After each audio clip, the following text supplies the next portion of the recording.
This Week in America. Here's your host, Ric Bratton. Welcome back, everybody. Coast to Coast, This Week in America. Clipperton, the acclaimed historical mystery, is the first of 3 novels by Karl Berger, which in different ways deal with the disturbing and tragic world of Germany in the 20th century's history. When Frank Herrmann chances upon documents connecting his German father to Clipperton Island, he can't pass up the chance to learn more about the man who died when he was only 11 years old. Frank's journey, though, is not an easy one.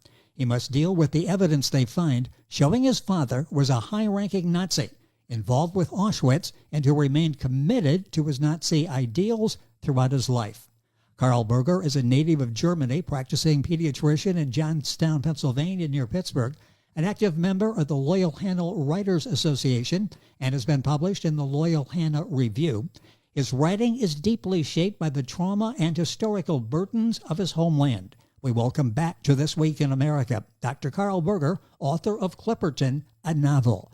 Dr. Berger, welcome back to the program. It is always a pleasure to have you here. Thank you for joining us again. Thanks for having me. Really looking forward to talking about this. What a remarkable job you've done with Clipperton. This was the first in the series, and I know it took you years before you decided to write this. You're in your 40s and started off on this writing career. What was it about this particular story that stayed with you through your life that really compelled you to sit down and to write it? Well, I always have been a fan of lonely islands. This was just one of these lonely islands that I identified in the Pacific. And I was there sitting with my son, and we looked for empty places on the globe. That surely was an empty place, the Pacific near Mexico. And then 600 miles off the Pacific coast of Mexico, here was an island that was French. Didn't make any sense. That was starting the gears in my brain. This could be an interesting story. An island that nobody knows anything about. And then I ran into a book that explained it, a rather thick book by Jimmy Skaggs, who has long passed away now. And he wrote about the island and a very disturbing story. And I really then get really tricked into thinking there has to be a adventure story. And then I put in a situation where 2 men and 1 woman wind up on that island. And then there comes a storm, there come drug dealers, they're shooting. And the very background that I choose was that the protagonist is a damaged person. He's damaged because he was born in Germany in the year just after the war, 1946, 47. Yes. America has occupied Germany at that time. And many women from the army were working for the army, secretaries and so on. And she fell in love with a German. And she didn't know much about him. But they got married and they had a son, and that was the protagonist. And it was clear, I put it right at the beginning of the novel, that he was still involved with the Nazis. And there was already a very strong hint that he was somewhat high up in the hierarchy of the Nazis. Of course, this was not definitely known to that little boy. When he was 11 years old, the father made suicide. And the mother basically abandoned him and sent him to her brother, who was in Pennsylvania. Brother was a drunkard, but he had a nice little house. And so he grew up in that house with this brother of his mother. Mother didn't care about him anymore. There he meets his antagonist, Jim, who is totally different. He is totally not self-conscious as Frank is. He is outgoing, he's a good wrestler, and he's very aggressive. And these 2 men now, they get to know 2 women, but one of the women that my protagonist, Frank, marries, he takes a flight with her, and he ditches the plane into the Long Island Sound. She dies, and now we have a situation of 2 men and 1 woman. Both are in love with her. Of course, Frank, hesitant, a kind of a broken person, somewhat hollowed out. We don't know exactly why. And Jim, very, very self-involved and very, but he gets then into trouble with drug dealings, and then they find some hints in documents in Germany that hint at Clipperton, that there was some documents in Clipperton, something about his father in Clipperton. It doesn't make any sense why, but it comes out at the very end of the novel, where he finds all the documents that tell him that his father was a high Nazi, also involved with Auschwitz. I hope that gives you an idea. Well, yes, without giving too much away, and this is a compelling read. Once you start, you're not going to want to put the book down. You're going to want to read another chapter and then another chapter to see how this all plays out. Our guest on the program is Karl Berger, Dr. Karl Berger, Karl with a K, Berger. The book available wherever books are sold, Amazon, Barnes & Noble, the publisher, BooksidePress.com. Links on our website, thisweekinamerica.us, that will take you directly to websites, get information, and be able to order the book there as well.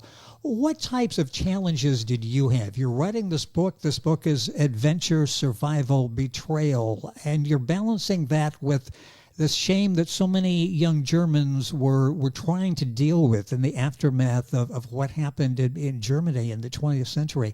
How did you balance all of that to make an entertaining book from a standpoint of having the suspense and wanting the reader to stay in the book, adventure with this theme of what happened in a country, a young population of the country dealing with it? You put your finger right on it. How can you write an adventure story with shooting and lovemaking on the beach and all these things? Then, as the background of that story is the guilt of the Germans and the guilt of the father of the protagonist. And I did this in a way that I brought in at the very beginning of the novel already somewhat disturbing, something that throws the reader off. There is some secret here, okay? But we don't know exactly what it is. And I also showed the protagonist being hollowed out, being damaged by something that is not quite clear. Well, obviously the suicide of the father, and then the mother abandons him. He is damaged also by the history, but this will not be 100% clear until the end. But it is a thread that goes through the whole novel. Why is he acting like that? Why is he not self-confident? What is going on with that? He is a damaged protagonist, a damaged hero. And I think by that I could balance these two things that are jar each other somewhat. Adventure story and a story about the very big background of German guilt and shame. What was this like for you as a writer to make this compelling novel that will keep us interested, and you get to bring in all these elements, the love triangle, all of the surprises along the way as we're reading the book, while at the same time you're still, we talked about this last time, dealing with the emotions of what you went through as a young German, where Germany is today, which I want to touch on before we end the conversation today. How challenging was it for you to balance all of this, to tell this great story that you tell, yet there's a personal part of you in writing this story? Well, there was almost a little guilt involved here, because I said, I'm writing here a very intentional story. I want to get at the reader. I want to interest the reader by any means, make a good story out of it. But on the other hand, I want to convey a very solemn message. Well, the message that I basically have is that I'm from a generation now that's getting pretty old now, of course, that had fathers that we didn't understand, or that we never challenged, and that we never queried. We never really asked them where they were in their mind when the Nazis were at power. And I'm a typical German at this point.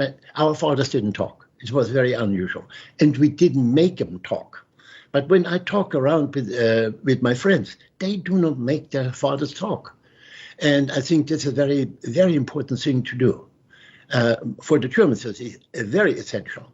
We wound up with a kind of a collective guilt that we didn't talk to them. Guilt is maybe not the right word, because guilt means you did something wrong. Yes. But the shame is that you were part of a group of people, a nation, that did something terrible.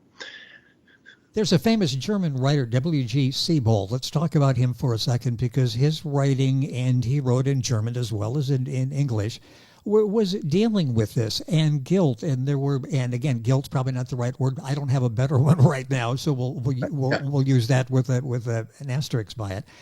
But talk about that this really, it's not just you and a few others that feel this way. It was basically, I don't want to necessarily say a whole generation, but a large part of a generation growing up trying to deal with this conflict. Well, Seepaw was born about 3 years later, 1944, I'm born in 41. And what he did is he has a very parallel life. He went to England. He lived in England. He wrote in English. He's German. And he was prevented from really being involved in the war. His parents lived in a very rural area that was never bombed. And they had really never a shortage of food or anything like that. So when he came to Munich and saw all the ruins and how Munich looked like right after the war, totally bombed out, he was very surprised. He had also a big problem with shame and guilt.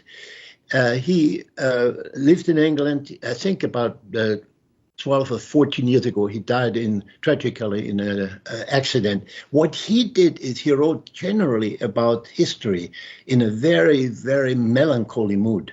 It is such a typical, unusual writing that among writers that know about these things, there is now the word Sebaldian.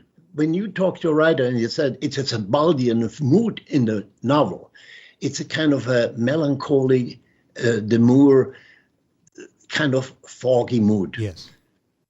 So he almost invented that. Dr. Karl Berger is our guest on the program. If you're Googling, Karl is Karl and Berger, Berger. Book available wherever books are sold. The name of this book is Clipperton. The other book we talked about on the program, available as well, The Wound Closest to the Sun. Interesting historical perspective, looking back at 3 pivotal time frames. And that interview, by the way, is in the archive. If you go to our website, you'll find that, or just Google it, and you'll be able to find one of the many podcast channels it's on, and the YouTube version of that as well. Talk about in writing this, getting the book out there, having people read the story, and you can't read the story without putting yourself in that position. What if it were my father? I had these questions. Now I'm getting these questions answered, and they're not the answers that I was hoping for. What do you hope the takeaway is from the reader once they read Clipperton? Well, it's a solid adventure story with a good end, and the hero will be healed, so to say. And there is the end. He finds the truth. So the real, definitely, you're gonna have to live with the truth. And right now, there are tendencies to change the truth. Yes. Very, very recently, there are big efforts to rewrite history. And in Germany, there is the AfD, Alternative for Germany, and they are just denying that we should really get back to that feeling of guilt and shame, that this is not the basis on which you can create a nation. That's their argument. And they are in the ascendancy in Germany. But the essential of the German Republic is really that they are built on that acceptance of shame. And it wouldn't work otherwise. I think it would be a tragic mistake in history to throw that out. I was reading a headline in the opinion section of the New York Times that talked about the country that was a model of never again. What happened? Germany's big far-right comeback. First of all, do you see it that way? And what happened? We're all told history repeats itself. We need to watch. We need to be vigilant. Yet we seem, no matter what country you're in, it appears, that we really need to watch because history does repeat itself. What do you think is happening over there? And is this a country that was caught off guard, that said never again, and suddenly it's happening? Well, right now, the Germans are somewhat apart from the other nations because they were the main perpetrators. They are really well responsible. The German nation at that time was responsible for the biggest crime in recorded history, in my opinion. And the other countries, they have more leeway. But when it comes to the American point of view, or they have to account for that. And it shows a total disregard of history if they just bump in there and say, you can just do this, you can be more right-wing now, and you can make 20% of the German population voted for them. So I'm very alert about this situation and very concerned about the situation. Dr. Karl Berger, our guest on the program, talking about his novel, Clipperton. That's the first in a three-part series. Let's talk about the series. Briefly mentioned the wound closest to the sun. I love the concept of that, and we talked about it. The interview is in our archives. And then talk about the third book in the series. Well, the third book is more autobiography. It deals with happenings in the German army after the war, where the Nazis were hiding. And in my life, I had two uncles. One uncle was a communist during the Nazi regime. How he survived, I'm not quite sure. And the other uncle was a SS man. SS means special services. These were the very avid Nazis. And this tension went through the family, was never really couldn't be possibly straightened out, but it was covered, it was hidden from me, and in that novel I bring it out. So, but that's more autobiography. That cuts. One could say it took me two novels to come to an autobiography type. Interesting. There's a certain courage involved. I would love to have an opportunity to talk about that. And let's talk about writing the first two and then sort of summarizing it, as you say, the autobiography as the third one. What has this process been like for you? I know you've said that this is deeply personal, this story, what you've dealt with, continue to deal with. What has this done? We know what it will do for the reader. They will be captured by your story, taken away, put themselves in this position. They'll do some thinking as well as being entertained by the story. What's it done for you? What impact did these books have on you as a person? Yeah, I mentioned before the word courage, because I could even put it this way. It took me two novels. It took me to get some distance to writing, or some expertise in writing, some knowledge about writing, to be able to make this to write the third one. And the third one is more difficult to write. And I had also tremendous help from a very, very good woman that helped me, with the wording and the writing. So, but almost now at a certain standstill, as if this third novel, which is autobiography more or less, has now kind of three novels. It's almost a trilogy. Oh, yes, exactly. And you'll find all the information wherever books are sold. Basically, you go to Amazon, go to booksidepress.com, the publisher of this book that we're talking about today, Clipperton, Barnes & Noble, any of those places. The link's on our website, thisweekinamerica.us. You go there and you'll be able to get information on the books there as well. I'm fascinated reading back when you started this back in 1981, research by encyclopedia. Now, of course, you've got Google. You could sit where you are with a laptop computer and do research for the next book. Talk about that. It was work when you had to go back and start research, for example, on Clipperton years ago. Talk about that, because it's really advanced, easier now for a writer to do research, I would assume. There was a tremendous coincidence involved. I began to think about writing this novel, and I had that word Clipperton, and at that time, no internet, nothing. And I walked by a bookstore. It's actually the bookstore in Manhattan. I don't really remember exactly which one. And there was a book named Clipperton by Jimmy Skaggs. And I said, this was like a electrical shock to me.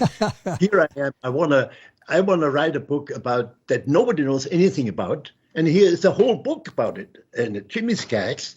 And of course, I immediately bought this book and read it furiously, right? And then it was done. I said, this island is the weirdest thing in the world. It's French. There's nobody there. There's a big history of suppression of women. It's a feminine story in a certain way. Oh, my God. So I have to write that story. And the rest is history. That book is available, Clipperton, available now wherever books are sold. Also, the second in the series, The Moon Closest to the Sun. Again, our interview you can find online in our archives. What are you working on now? You're a great storyteller. You develop the characters. You've got all of these themes. You've got layers to the story. Are you working on another novel? No. And there is something about you could call a post-achievement depression. you finish something and then it comes an emptiness. I'm working on that right now. I'm working on a short story right now, But right now, my radar is going for the next story. But my radar hasn't picked up the target yet. So I live with that right now. But really, it presents in many writers almost like a depression, because they, now what's going on with my life? There's now total emptiness. I might write a book about emptiness. Well, that's interesting. You think that the book is published, you're holding a copy in your hand, you're getting reviews, you're getting compliments, and then reality sets in like, okay, is this all there is? It's over with now. Now what am I going to do? It sounds like maybe to get the next idea, a trip back to Manhattan, walking by bookstores and seeing if there's any book cover in there that jumps out that captures your attention. I would say, if you want to be creative, walk through bookstores. That's right. Just look around. A couple minutes left of the program. You've written short stories before. You talked about doing some of that now. Talk about the difference between a short story where you get right to the point, it's over, finished, and everybody moves on with their lives, and developing a story as you have done so well in Clipperton and The Moon Closest to the Sun. Do you have a preference? Do you like one form more than the other? No, not really. The short stories that I wrote were, of course, in a short story, you always take one event that you build on. And they were really about Johnstown. The people around Johnstown, the iron industry, the people that live here in very, sometimes poor situations, it's completely different. It was, these short stories were grown around here. And I published them in little, a newspaper and so on. And then came, of course, the idea with Clipperton. But there are two souls in and one is sitting basically bent or rooted in the area around here, iron industry, a town down in its luck. And the other one is really looking for empty places in the Pacific. So it's quite a difference. Very interesting. It'll be fascinating to follow what you do, and hopefully we have a chance to talk more. It's always a pleasure having you on the program. I know you said in the beginning when you wrote Clipperton, you really wanted this to be translated into Germany. I'm looking online, and it looked like German in talking about the book. Is the book available in Germany?